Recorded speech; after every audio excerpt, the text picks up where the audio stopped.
咁如果男士咧發現個 PSA 異常嘅話咧，就要考慮咧做呢個經會陰嘅前列腺活檢，去睇下有冇患上前列腺癌啦。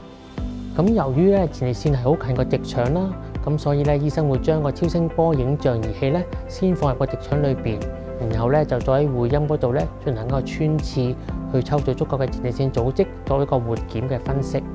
如果病人喺活檢之前咧已經做咗一個 MRI 嘅掃描嘅話咧，醫生咧就可以將佢 MRI 嘅圖像啦融合到前列腺嘅活檢嘅超聲波圖像裡面，並且懷疑有前列腺癌嘅位置啊陰影嘅部分咧，就吉多幾針咧去進行一個針對性嘅活檢嘅檢查，